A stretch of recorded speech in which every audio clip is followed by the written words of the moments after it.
Hi, it's me again with Corel Tips and Tricks Part 2.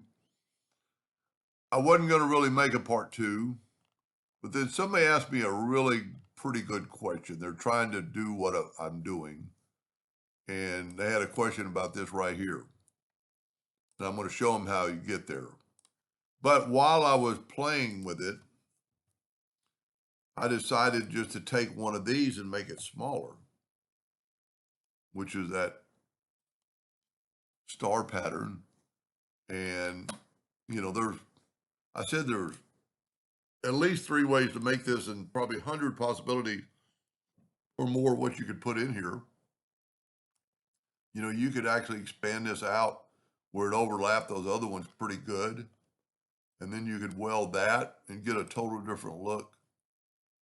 But his question was, and it's a great question, and I know the answer. So we're starting in the center of the page.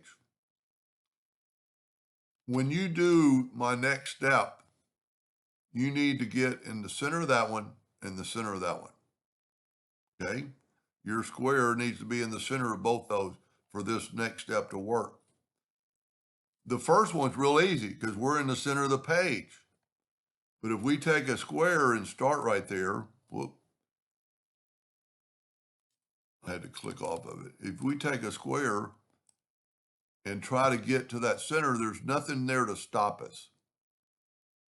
So always, you can fill it in with your Smart Fill tool, and now it's a centerable item. If you look, there's a cross here, there's an X there. So take your square and just go from there to there. Now I would strongly suggest taking away the yellow, and I just Smart Fill with any color. And by doing that, you're knocking out, when you go to intersect, you're knocking out a quarter, but you're getting everything you need to make it a pattern. That doesn't look like much, but if we hit the plus key, so I call that a two-sided arrow, and hold down the control button. Then I'm going to hit the plus key and I get the two-sided arrow, and you already see the direction it's going. Plus key, two-sided arrow. Two-sided arrow is just helping me flip it. I'm flipping it merely exactly where it needs to be. I could go much, much bigger. Of course, I'm going to run into that other page now. I hope this is one group. And it is. So now we could take this up here, and I'm just going to do the same thing downwardly. That's going to complete that deal in the center. I'm going to hit the plus key, two-sided arrow while holding down the control button. Plus key, two-sided arrow, control button. And you can just keep going. And every time you go, you're making it twice as big as it was before. That's pretty easy and pretty cool pattern. So just think about it next time. If you can't find the center of something that's non-centerable, I mean, it doesn't matter where I could go this way. Now that is a centerable item, as long as it's symmetrical, I should say that.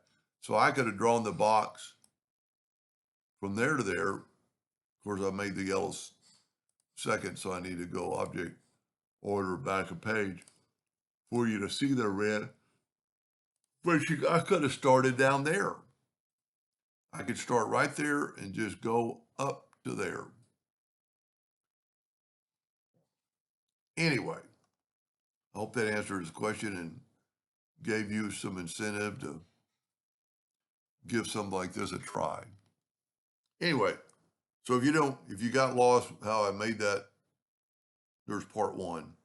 It's not really named part 1 because I wasn't planning on making a second one, but it's the same name where this one says part 2. Thank you for watching.